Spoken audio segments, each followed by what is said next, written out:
Yo, what is up, Crockxen clan members, Legend of Korra fans, and others who have come upon this video? I'm SoresanCrockxen, and I am still a little sick, but I am getting better. My nose is still a little bit plugged up, but I can talk, I can breathe, finally. Um, so we're going to be doing episode 9 review, which finally, it's not a freaking recap. Episode 8 was just a waste of time.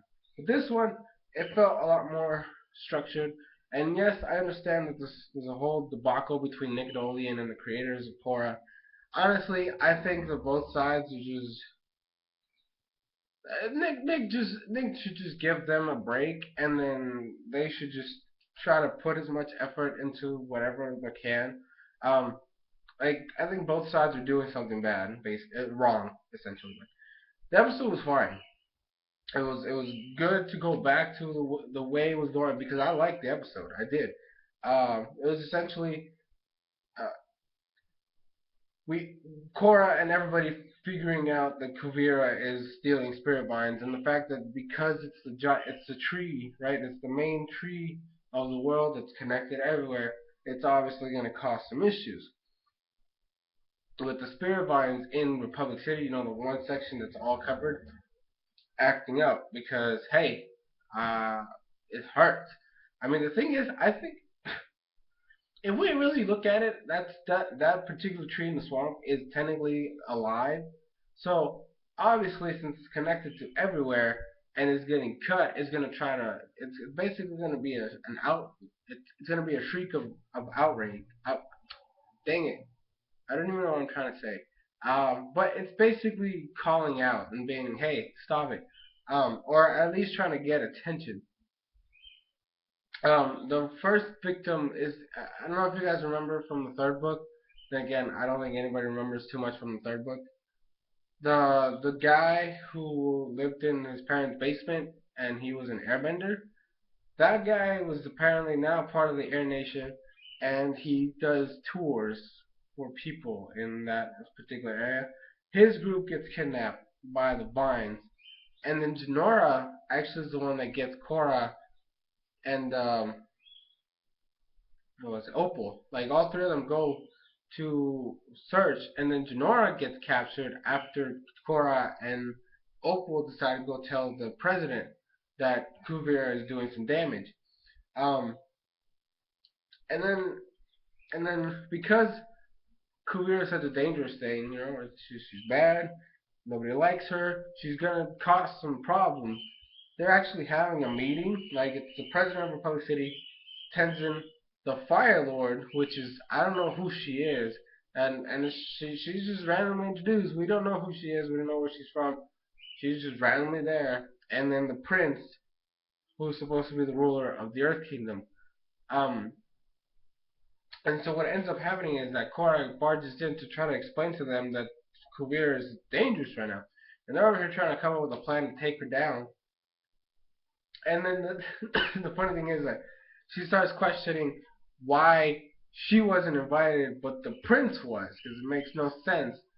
And then they start like it becomes like a mini argument there.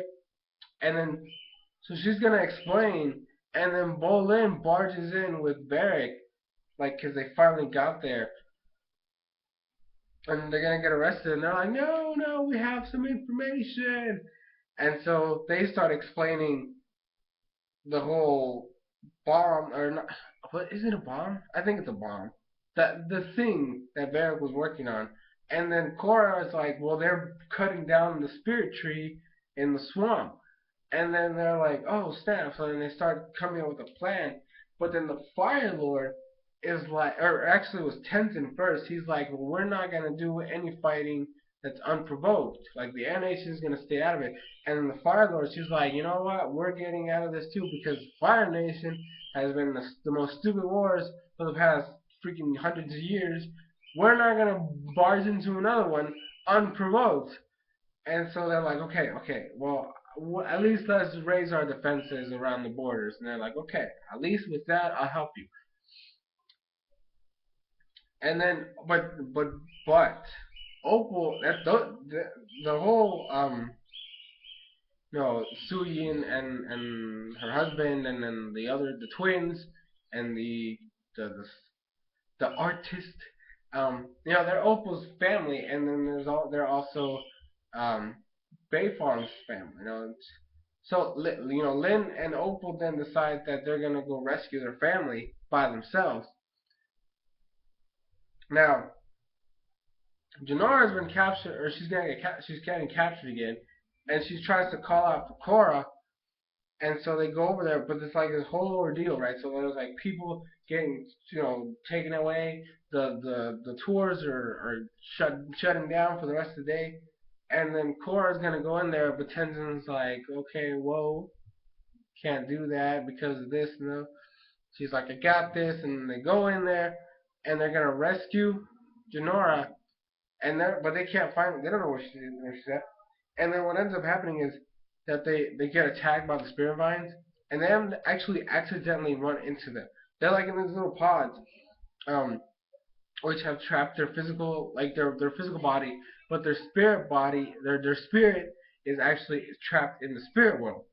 And so Korra tries to like rescue them in that weird maneuver that Unalaq showed her, to try to calm down the spirits. Of course, it doesn't work. And when she tries to meditate, she can't because the healer shows up in her mind and basically blocks her from going to the spirit world. And she comes up with the idea, hey, I need to visit Tahir to get this over and done with.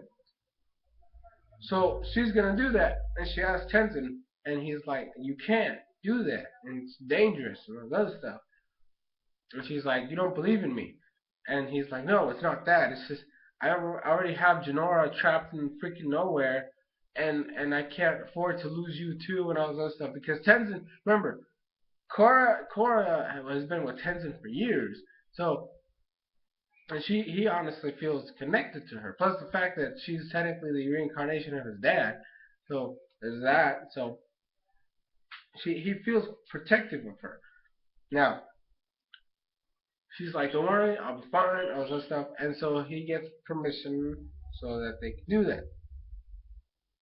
And then she ends up going over there. She's chilling out, and she goes to the prison with Morocco. And she goes meets Zahir, and Zahir is all old, and beard is like, he's got one of those weird beards. It's like so long because you're in prison.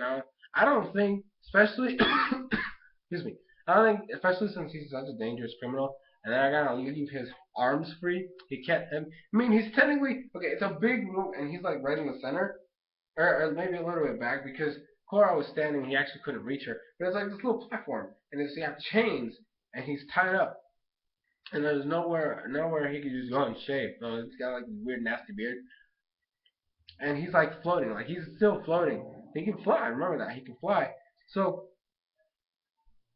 he's like they have a conversation because Cora's like, I came here to basically tell you I'm not scared anymore. I don't need your nonsense anymore. And then so he charges at her, and she's scared. And he's like, yeah, I thought so too.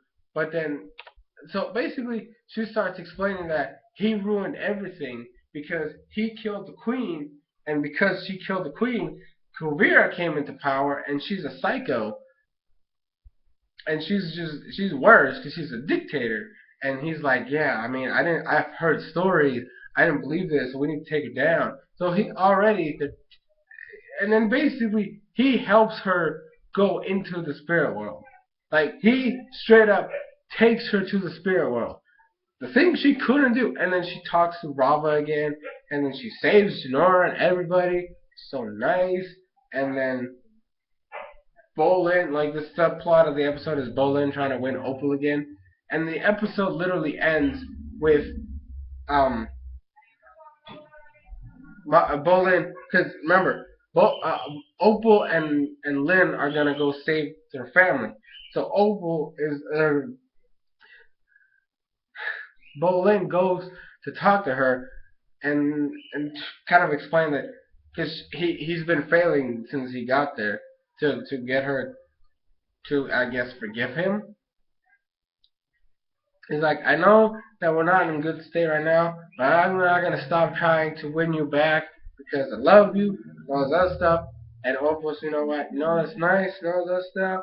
And like, cause she basically says that they're gonna go rescue their family.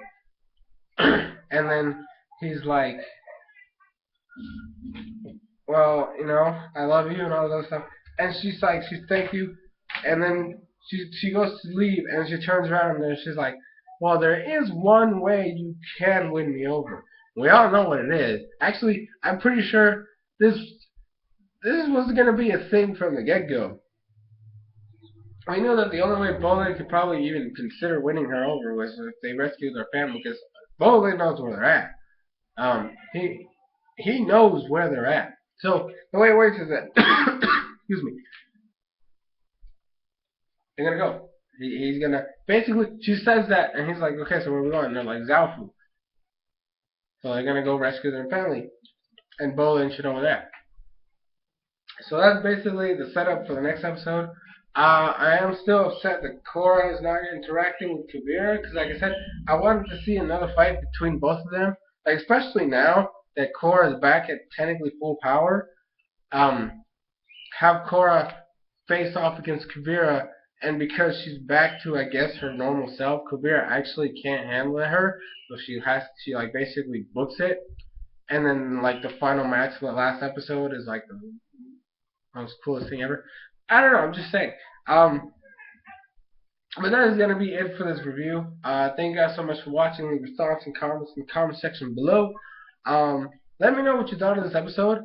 Like I said, I liked it.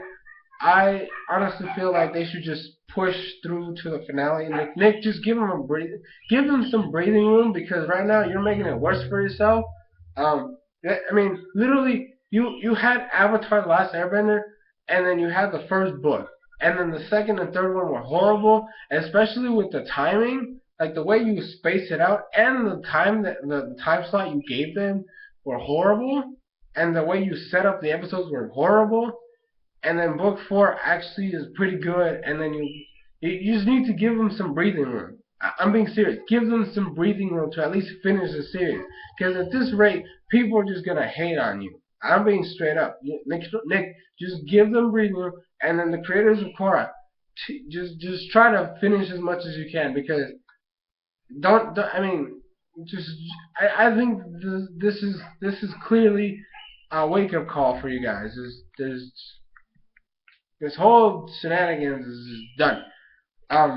But anyways, that's gonna be it. Thank you guys so much for watching. I'm SoresanCrockxen, and I'll see you guys in future videos.